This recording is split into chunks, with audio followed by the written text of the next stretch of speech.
This was Desmond Mason with us now. Des, this is the song. Remember last week when Todd was telling you that he had dedicated, what'd you do, make a mixtape? Is that what it was? No, I dedicated a song on the radio station. Oh, yeah, he dedicated a song on the radio to somebody. We were asking around, and neither of us had done it, but Todd did. This was the song he dedicated. Do you remember this song? Turn it up. You remember this, don't you? Babyface. Absolutely. Babyface, that's right. Every time I close my eyes. Oh, that's such a good song. It is a good song. Thank the Lord that I've got you and you've got me too. That's so great. Hey, you were going hard too. He was. He really was. He was going deep. I mean, how did it work out, by the way? You want to hear the chorus?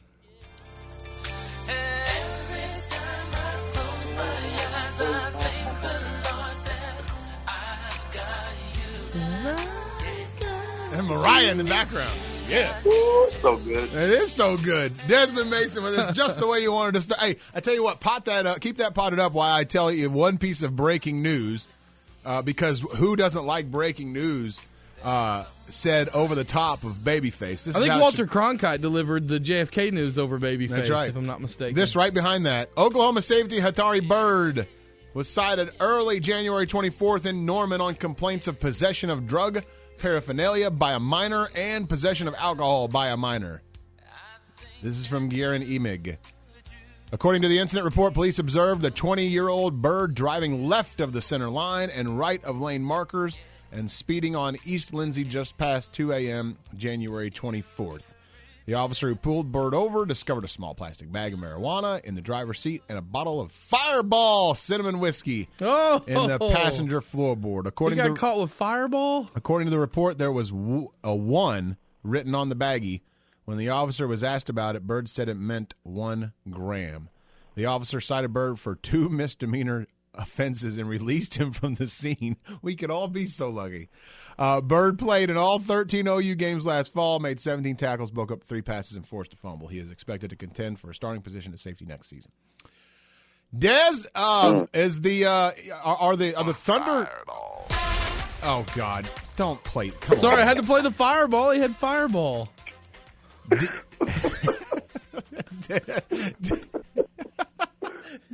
That guy's a clown. I am a clown. Thank you, Des. Finally, someone. Des, so everybody wants to know, other than, just the ridiculous opinions of gas bags like Todd and I, if there's any panic on would there be any panic for a player like Desmond Mason as it pertains to the way the Thunder have played in the last week or so? Again, those road games, I don't think you can really panic from the road games. I mean, I think they had a really good road trip, and I think we're just losing sight of, what they did early in that road trip as opposed to what was late against some good teams. So, Atlanta, great basketball team. Cleveland, great basketball team. So you really can't get too caught up in those losses. And I think the Minnesota game was a little shaky. I think they didn't really play as like I thought they would play. I thought they would come out and blow them out of the water, and they just kind of let them hang around. And sometimes it happens. You get back home and you're just happy to be home, and you don't have it going like normal, or you think you can just walk out and beat a team, and you come out a little flat and you give them confidence. And once you give NBA teams confidence, they can beat you. So, not a panic by any means, but I think everybody understands the numbers. John Rhodey has done a good job in pregame with us of putting the numbers together and saying, this is what Oklahoma City has to do. They're not out of the water yet. So there's some games to win, and some other teams have to cooperate as well. Hey, I played Theorist yesterday, as I usually do, and it was all based on what you and others have, other former athletes have told me about basketball, and really baseball too. I lump baseball athletes in as well when I talk about this, is that, like you've said, you look at a window of games and you go, all right, let's try to win. This 5-game road trip, let's try to win 3 of them. Or this 7-game window here, let's try to win 4. Let's go above 500, et cetera, et cetera. That stuff sort of happens over the course of the year. My theory about the last 2 games of that road trip, in which the Thunder lost both of them, is that maybe they did what you have talked about and others have talked about, where, hey, we're going to try to be over 500 on this trip. We're looking for 3 wins out of the 5. And then they hit 3 wins, and then the game, and there's still road trip left, and maybe after that, maybe the success level drops a little bit. The want to level maybe drops just a smidge. Is there any validity to that theory? There could be. I understand where you're going with it. They hit their mark, and then they're like, we did it, and the focus changes. They're not as intense and aggressive and focused on the task at hand, and especially when those teams are good.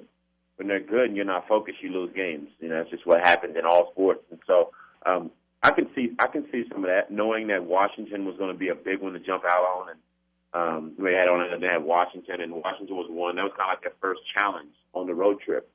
And they beat Washington, and you go on, and as you get to the back end of that trip, again you got two really good basketball teams, and they could have lost a little bit of focus in, hey, we did well on the road trip. We did what at least we were supposed to do. They didn't really get greedy, but Atlanta played really well, and Cleveland played well. So can't take anything away from those two teams. But they were successful on the road trip. I think to go out and go above the split. That's what you need to do. Desmond, you had a long career in the league. You certainly saw, I'm sure, a lot of great offensive performances. Zach always talks about how in this job, what happens on Friday night we rarely talk about because the whole weekend other stuff comes up, and then on Monday we talk about that stuff.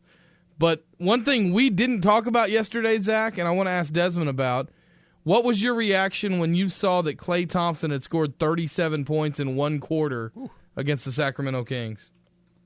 Yeah, that was about, first off, I can't believe Sacramento allowed that to happen. Someone didn't hack him hard enough where he had to go sit down a couple of plays. It's ridiculous. And then second is he hit some tough shots. I saw he hit some tough shots. But then he got some open shots as well. When you get a guy that gets that hot, you can't leave him. He's just a no-leave guy. So, again, that's on Sacramento. But that was an unbelievable performance, by Klay and going off the way he did. I've seen some big-time quarters, some big-time games. I've been involved in some.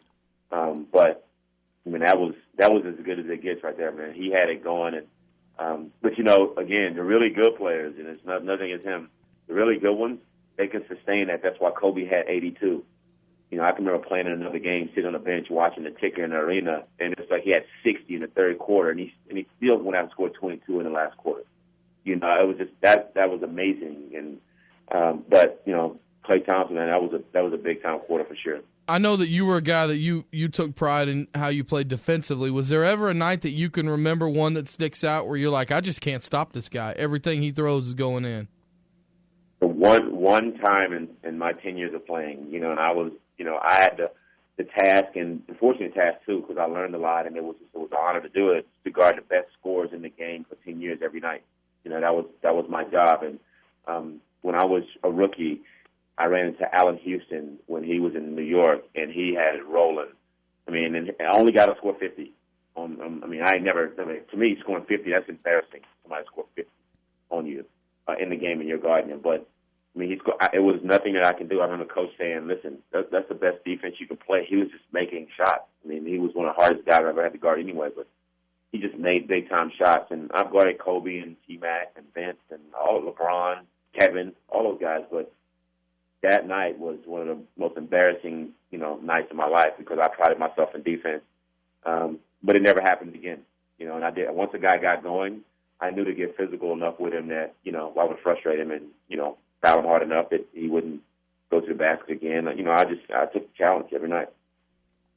All right, we're going to let you go, but if you would like to participate in the next segment, you can text us your top four. We're going to do in honor of Bill Belichick, okay, and Deflategate. I don't know if you've had an opinion on that or not, but all the Deflategate stuff. So in honor of Bill Belichick, we're doing top four Bills. Okay. Top four Bills. Got you. All right. So if you want to text them to it during the break, text them to me, and we'll include you on the air. All right. Sounds good. All right, buddy. Good talking to you. All right, man. See you. Good talking to you guys, man. All right, man.